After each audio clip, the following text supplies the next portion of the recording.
Hyderabad city police ने हाल ही में एक बड़े फिल्म पायरेसी रैकेट्स का इंकशाफ किया है, जिसे पुलिस ने अपनी तहकीकात में एक अहम कामयाबी करार दिया। इस मामले पर काबू पाने और अपनी तहकीकात के नताइज फिल्मी सन्नत के नुमाइंदों से शेयर करने के लिए पुलिस ने तेलुगु फिल्म इंडस्ट्री के आला सतह इजलास का इनअकाद किया। इस इजलास में मारूफ हीरोज, प्रोड्यूसर्स, एग्जीबिटर्स और डिजिटल डिस्ट्रीब्यूशन पार्टनर्स ने शिरकत की। इजलास के दौरान पुलिस कमिश्नर सीवी आनंद ने बताया कि फिल्मों की गैर कानूनी नकुल बनाने के दो अहम तरीके सामने आए हैं। पहला तरीका ये है कि मुल्जिमान थिएटर के अंदर मोबाइल डिवाइसेस के जरिए खुफिया तौर पर फिल्में रिकॉर्ड करते हैं। दूसरा तरीका ज्यादा पेचीदा है, जिसमें साइबर क्रिमिनल्स फिल्म की रिलीज से पहले डिजिटल डिस्ट्रीब्यूशन सिस्टम को हैक करके उसूल मवाद तक गैर कानूनी रसाई हासिल करते हैं और इसकी नकुल बनाते हैं। तहकीकात में कई मशहूर पायरेसी पोर्टल सामने आए, जिनमें तमिल एमवी, टेलबास्टर्स और मूवी रूल्स शामिल हैं। पुलिस ने बताया कि ये साइट्स आमतौर पर ऑनलाइन गेमिंग और बेटिंग ऑपरेटर्स के जरिए मोनेटाइज या प्रमोट किए जाते हैं। इन गैर कानूनी फाइल्स को टॉरेंट वेबसाइट्स, टेलीग्राम चैनल्स और गैर कानूनी स्ट्रीमिंग प्लेटफॉर्म्स के जरिए बड़े पैमाने पर तकसीम किया जाता है। पुलिस ने खबरदार किया कि ऐसे साइट से हासिल होने वाला सार्फिन का डेटा दीगर साइबर जराइम जैसे फ्रॉड और डिजिटल चोरी में इस्तेमाल किया जा सकता है। पुलिस कमिश्नर ने स्टेक होल्डर्स के लिए एहतियाती इक़दामात बताए। प्रोडक्शन यूनिट्स को हिदायत दी गई कि वो मवाद के लिए अपनी चेन ऑफ कस्टडी मजबूत करें, फॉरेंसिक टूल्स और वाटर मार्किंग का इस्तेमाल करें और मवाद की हिफाजत के लिए सख्त इक़दामात अपनाएं। थिएटर मालकान को कहा गया कि वो निगरानी को बेहतर बनाएं, रिकॉर्डिंग डिवाइसेस के इस्तेमाल पर पाबंदी लगाएं और स्क्रीनिंग के दौरान चौकन्ना रहें। डिजिटल डिस्ट्रीब्यूशन प्लेटफॉर्म को मजबूत साइबर सिक्योरिटी इक़दामात अपनाएं, बाकायदा ऑडिट करने, सख्त रसाई कंट्रोल रखने और मुश्तबा सरगर्मी की फौरन रिपोर्ट देने की हिदायत दी गई। इस इजलास में टॉलीवुड के बड़े नाम शरीक हुए, जिनमें चिरंजीवी, वेंकटेश, नागार्जुना, नानी और तेलंगाना फिल्म डेवलपमेंट कॉर्पोरेशन के चेयरमैन वी वेंकटा रामन रेड्डी शामिल थे। फिल्म सनत के नुमाइंदों ने पुलिस के इक़दाम का खैर मकदम किया और पायरेसी के खिलाफ मुकम्मल ताउन देने का यकीन दिलाया। पुलिस ने जोर दिया कि पायरेसी के खिलाफ ये जंग सिर्फ बॉक्स ऑफिस आमदनी के तहफ़्फ़ुज़ के लिए नहीं, बल्कि फिल्म इंडस्ट्री के तख्लीकी माहौल को महफूज बनाने के लिए भी है। कानून नाफिज करने वाले इदारों और टॉलीवुड स्टेक होल्डर्स के दरमियान ये ताउन फिल्म पायरेसी के मुनजिम नेटवर्क्स को खत्म करने की जानिब एक अहम कदम है। మూవీ పైరసీ అనేది ఏ విధంగా జరుగుతుంది? మెయిన్లీ రెండు రకాలుగా. ఇప్పటి వరకు మనం ఒకటే అనుకున్నాం, కానీ రెండో ఎంఓ ఏదైతే ఉందో మోడస్ ఆపరెండై అది చాలా ఒక విస్మయం కలిగించే అంశం. అది ఒకటి ఏంటంటే, ఒక రకం ఏంటి, థియేటర్స్లో వెళ్ళి క్యామ్ కార్డర్ ద్వారా రికార్డింగ్ చేసి ఆ మూవీని రికార్డింగ్ చేసుకున్న తర్వాత బయటకు వచ్చి దాన్ని అప్లోడ్ చేసి దాన్ని విస్తృతపరచడం. రెండవది hacking of servers of digital media houses. ఇది ఈ అంశం ఇప్పటివరకు ఎవరికి తెలియదు. ఇది ఇప్పుడు Hyderabad city police cyber crime wing వారు కనుక్కున్నారు. సో ఫస్ట్ దానికి వస్తే, ఇప్పుడు దీన్ని ఇంకో చాలా ఆశ్చర్యం కలిగించే విషయం ఏంటంటే, ఇదంతా ఎవరు స్పాన్సర్ చేసి ఎవరు నడిపిస్తున్నారు? Mainly betting and gaming apps ఏవైతే ఉన్నాయో వారు ఇది స్పాన్సర్ చేస్తున్నారు. అది కూడా ఒక తెలియని విషయం, విస్మయం కలిగించే విషయం. ఆ లింక్ ఏదైతే ఉందో అది ఇప్పుడు బయటపడింది. ఇది ఎందుకు చేస్తారు? ఎందుకంటే వాళ్ళ ప్లాట్ఫామ్స్ని బెట్టింగ్ గేమింగ్ ప్లాట్ఫామ్స్ ఏవైతే ఉన్నాయో దానికి ప్రచారం ఇవ్వడానికి అడ్వర్టైజ్మెంట్స్ ద్వారా ప్లస్ ఈ మూవీస్ ద్వారా వారికి ఆ ప్రచారం చెందుతుంది. ఇంకా చాలామంది దాంట్లో అందుకే బెట్టింగ్ గేమింగ్కి అలవాటు పడుతున్నారు. సో క్యామ్ కార్డర్ పైరసీ ఏదైతే ఉందో దాని గురించి చెప్పాలంటే, మాకు 5వ తేదీ జూన్ నెలలో ఈ సంవత్సరం Telugu film chamber of commerce project head వారి టీం వచ్చి కంప్లైంట్ ఇచ్చారు. ఫస్ట్ నా దగ్గరికి వచ్చారు. నేను వారితో డిస్కస్ చేసిన తర్వాత, ఈ కంప్లైంట్ నేను 10 సంవత్సరాల ముందు కూడా నాకు వచ్చింది, సైబరాబాద్లో ఉన్నప్పుడు వచ్చింది సిపిగా. ఈసారి ఒక జస్ట్ మంత్స్లో వచ్చింది.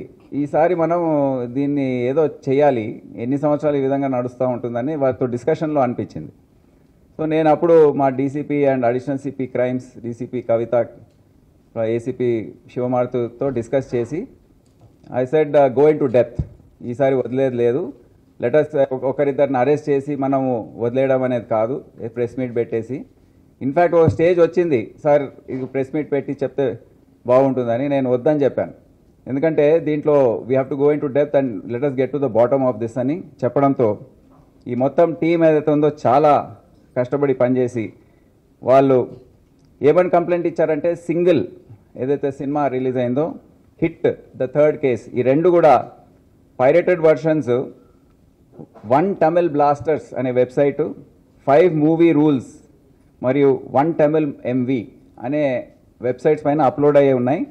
చాలా ఫైనాన్షియల్ లాస్ అవుతుంది అని దర్యాప్తు చేయాలి, న్యాయం చేయాలని వారు కంప్లైంట్ ఇచ్చారు. సో కేసు నమోదు చేసుకున్న తర్వాత స్పెషల్ టీం ఫామ్ అయ్యి దర్యాప్తు ప్రారంభించారు. దాంట్లో ఫస్ట్ అక్యూజ్డ్ ఎవరైతే మాకు దొరికారో అతని పేరు జానా Kiran Kumar, resident of Hyderabad.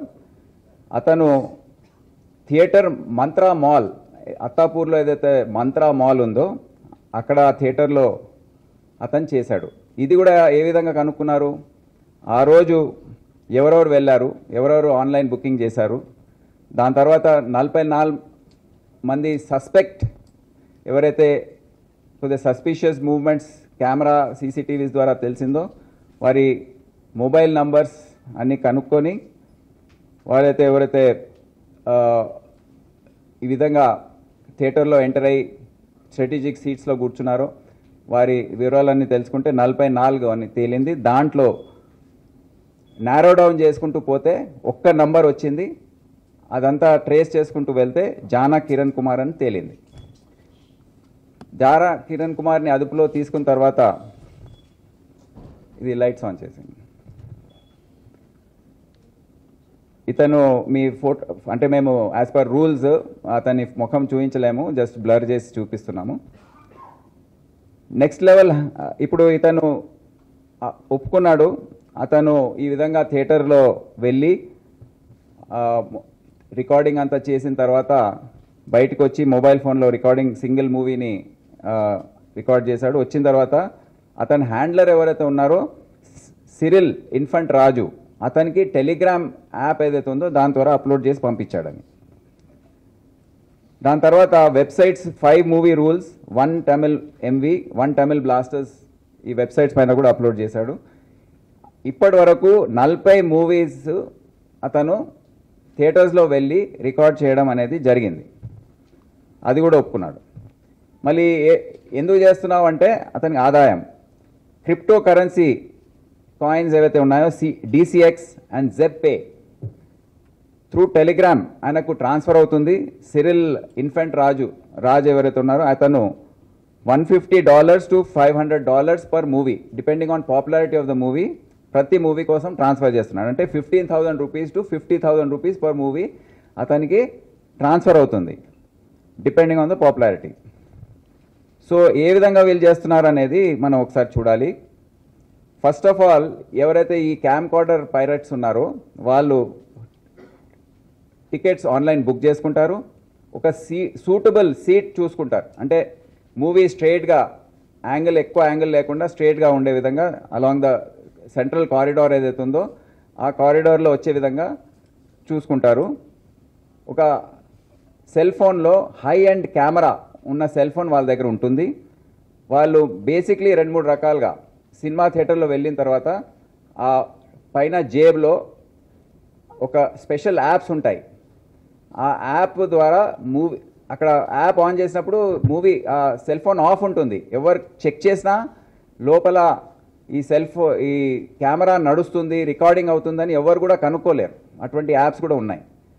So అది ఆన్ చేసిన తర్వాత జేబులో కెమెరా సరిగ్గా స్క్రీన్ పాయింట్ అయ్యేటట్టు కూర్చొని, లేకపోతే అది సాధ్యం కాకపోతే పాప్కార్న్ లాంటి ఏవైతే కవర్స్ ఉంటాయో దాంట్లో కరెక్ట్గా పొజిషన్ చేసి అది మూవీ స్క్రీన్ వైపు ఉండేటట్టు చూసుకొని దాని తర్వాత ఆ రికార్డింగ్ అంతా ప్రక్రియ అంతా చేస్తాడు.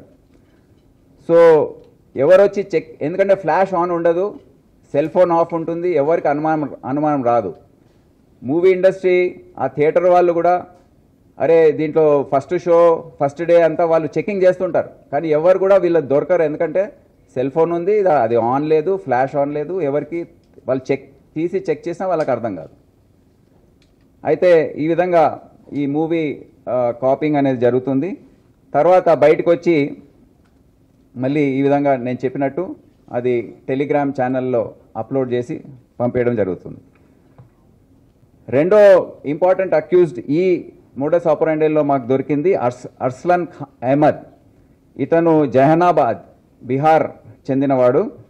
ఇతను కూడా ఆ రాష్ట్రంలో అక్కడ హిందీ, భోజ్పూరి ఆ ఏరియాకి సంబంధించిన సినిమాలన్నీ కూడా అతను ఈ విధంగా వెళ్ళి రికార్డ్ చేసి సిరిల్ ఇన్ఫంట్ రాజ్కి పంపిస్తా ఉన్నాడు టెలిగ్రామ్ ఛానల్లో. అతను కూడా ఇదే same, depending on popularity 15,000 to 50,000 rupees payment జరుగుతూ ఉంది. అతని ఫోటో వచ్చిందా? దెన్ మూడో కీలకమైన వ్యక్తి ఎవరినైతే మేము అరెస్ట్ చేశామో అతని పేరు సుధాకరన్. సత్యమంగళం తమిళనాడుకి చెందినవాడు. అతను కూడా ఇదే విధంగా admin one Tamil MV website వాడుతూ 500 రూపీస్ 500 into 90 45,000 రూపీస్ ఇప్పటి వరకు అతను సంపాదించాడని ఒప్పుకున్నాడు. మీరు సింగిల్ మూవీ అప్లోడ్ అయింది అతని హార్డ్ డిస్క్లో ఈ విధంగా ఉంది.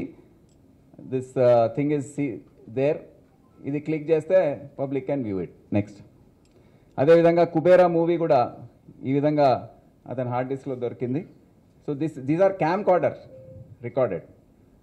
నెక్స్ట్ హరిహర వీరమల్లు, ఇది కూడా OneTamilBlaster.wine వెబ్సైట్లో ఈ విధంగా ఉంది, రెడీ ఫర్ వ్యూయింగ్. అంటే రిలీజ్ అయిన తర్వాత ఫస్ట్ డే అప్లోడ్ అయిన మూవీ ఇది. నెక్స్ట్ సో ఇది దీంట్లో తేడా ఏంటంటే క్యామ్ కార్డర్ ద్వారా జరిగే పైరసీ కంపల్సరీగా అది రిలీజ్ అయిన తర్వాతనే చేసే అవకాశం ఉంది. కానీ ఈ హెచ్డి సర్వర్ నుండి హ్యాక్ చేసి పైరసీ చేసే మూవీ, అది మూవీ రిలీజ్ కాకముందే లీక్ అయ్యే అవకాశం ఉంది. అయ్యాయి కూడా. ఈ మూవీ ఆ రోజు రిలీజ్ కాకముందు ఉదయం 6 గంటలకు అతను అప్లోడ్ చేశాడు. Exactly maybe 18 hours before proposed release. So అందరు షాక్ అయిపోయారు. అరే మూవీ, అది కూడా క్యామ్ కార్డర్ మూవీది క్వాలిటీ కొద్దిగా తక్కువ ఉంటుంది, ఇది హెచ్డి డైరెక్ట్ ఏదైతే ఒరిజినల్ క్వాలిటీ ఉందో అదే ఉంటుంది ఇది. సో అందరు షాక్ అయిపోయారు, ఏంటిది, ఎట్లా ఈ విధంగా అయితే హౌ టు డూ దిస్ అని. So he is doing like this. ఇది ఎవరికి అసలు అంతు చిక్కలేదు. అప్పుడు ఏ విధంగా జరిగే, how is it going out, అందరి మీద అనుమానం అనమాట. ఏవైతే ఆ కంపెనీస్ ఉన్నాయో వారు ఎంప్లాయీస్ మీద అనుమానం వ్యక్తం చేస్తున్నారు. ఎవరో లీక్ చేస్తున్నారు, మా ఎంప్లాయీ లీక్ చేస్తున్నాడు, లేకపోతే ఆ కంపెనీలో ఉన్న వ్యక్తులు ఎవరన్నా ఇంటి దొంగ పైన అనుమానం. ఇంటి దొంగ కాదు ఇది, పట్నాలో కూర్చున్నాడు. అక్కడ నుండి కూర్చొని అతను ఎంటర్ అయిపోయి అతను మొత్తం మూవీ లాగేస్తున్నాడు. నెక్స్ట్ సో ఇది తండేల్, గేమ్ చేంజర్, సంక్రాంతి, ఇటువంటివి కూడా అన్నీ were pirated from the HD movies. అన్ని హెచ్డి కాపీస్ అవన్నీ were pirated directly from the servers of the company. Next ఇప్పుడు ముఖ్యంగా మొత్తం గేమ్ నడిపించేది ఎవరు? వీళ్ళు గేమింగ్ బెట్టింగ్ యాప్స్. వీళ్ళు most probably they are sitting abroad, maybe ఎక్కడున్నారో, చైనా, నెదర్లాండ్స్, దుబాయ్, ఎక్కడున్నారో అది ఇంపాసిబుల్ కనుక్కోవడం. వాళ్ళు ఈ విధంగా అడ్వర్టైజ్మెంట్స్ ఇస్తుంటారు. ఫోరాబెట్, క్యాసినో వెల్కమ్ బోనస్, ఈ విధంగా అడ్వర్టైజ్మెంట్స్. అంటే ఏమవుతుందంటే మూవీ ప్లే చేసినప్పుడు ఈ అడ్వర్టైజ్మెంట్స్ వస్తుంటాయి. సో ఎవరైతే మూవీస్ చూస్తున్నారో వాళ్ళు టెంప్ట్ అయ్యి దీంట్లోకి ఎంటర్ అవుతారు. So that is the entire strategy అనమాట. సో ఈ అడ్వర్టైజ్మెంట్స్ వచ్చినప్పుడు ఇది చూసి బెట్టింగ్, గేమింగ్ యాప్స్లోకి ఎంటర్ అయిపోయి గేమింగ్ స్టార్ట్ చేయడం. అందుకే ఎక్కువ మంది దీనికి అలవాటు పడుతున్నారు. ఈ మధ్య చాలా ఒక న్యూసెన్స్గా మారిపోయింది. చాలామంది వాళ్ళ ఎవరైతే సంపాదిస్తున్నారో జీతాలు సేవింగ్స్ అన్నీ కూడా దీంట్లో పెట్టేస్తున్నారు. ఆ న్యూసెన్స్ పెరుగుతూ ఉంది. ఎందుకంటే ఆ మూవీ చూసేటప్పుడు యాడ్స్ వస్తాయి. యాడ్స్ రాగానే దాంట్లో క్లిక్ చేస్తారు, ఎంటర్ అయిపోతారు. నెక్స్ట్, పరి మ్యాచ్ గేమింగ్ బెట్టింగ్ యాప్స్. ఇది ఇంకో అంశం అన్నమాట. ఇది ఈ విధంగా అడ్వర్టైజ్మెంట్స్, దీంట్లో సెలబ్రిటీస్ని పెట్టి అడ్వర్టైజ్ చేయించడం. దీంట్లో ఒక విషయం చెప్పాలి, కొంతమంది మన మూవీ స్టార్స్ కూడా వాళ్ళకి తెలియక ఈ బెట్టింగ్ యాప్స్ వాళ్ళే ప్రమోట్ చేసుకున్నారు. వాళ్ళకి చెప్పిన తర్వాత ఈ విధంగా ఉందంటే చాలా షాక్ అయ్యి, అయ్యో ఈ మా సొంత గొయ్యి మేమే దవ్వుకుంటున్న టైప్లో ఫీల్ అయ్యారు. సో అంటే ఇప్పుడు సునీల్ నారాయణ్, క్రికెటర్స్, వీళ్ళందరినీ ఇదే కాదు, వాళ్ళు ఒకసారి ఒక వ్యక్తి బెట్టింగ్ చేయడానికి ఎంటర్ అవుతే అతని పర్సనల్ వివరాలన్నీ కూడా తెలుసుకొని వేరే సైబర్ క్రైమ్స్ ఏవైతే ఉన్నాయో, లోన్, డిజిటల్ అరెస్ట్లు, లేకపోతే ఇన్వెస్ట్మెంట్ ఫ్రాడ్స్, సెక్షువల్ ఫ్రాడ్స్, ఇవన్నీ కూడా వాళ్ళు పాల్పడుతున్నారు. It's a big operation. ఒకసారి ఆ వివరాలు వచ్చేస్తే వాళ్ళు ఏదైనా చేసే ఆస్కారం ఉంటుంది. నెక్స్ట్, సో మొత్తం ఈ కేసు దర్యాప్తు మీరు ఓవరాల్గా చూస్తే 2 రకాలుగా, క్యామ్ కార్డర్ వీడియో ఒక టైపు, హెచ్డి వీడియో ఒకవైపు, తమిళ్, ఇదంతా నేను ఆల్రెడీ ఎక్స్ప్లెయిన్ చేశాను. ఈ విధంగా వాళ్ళందరినీ అరెస్ట్ చేసి పట్టుకురావడం జరిగింది. హెచ్డి వీడియో పైరసీ అక్కడ చూస్తే ఈ అశ్విని కుమార్ బీహార్ అతనిది అంతా కూడా మనము ఆల్రెడీ ఎక్స్ప్లెయిన్ చేసుకున్నాం. నెక్స్ట్, వీళ్ళు మొత్తం మిగతా ఎవరైతే అరెస్ట్ అయ్యారో వాళ్ళ ముఖాలన్నీ కూడా మేము బ్లర్ చేసి మీకు చూపిస్తున్నాము. ఒకసారి ఒక చిన్న 2 minute వీడియో తయారు చేశారు. ఈ 4 నెలల పాటు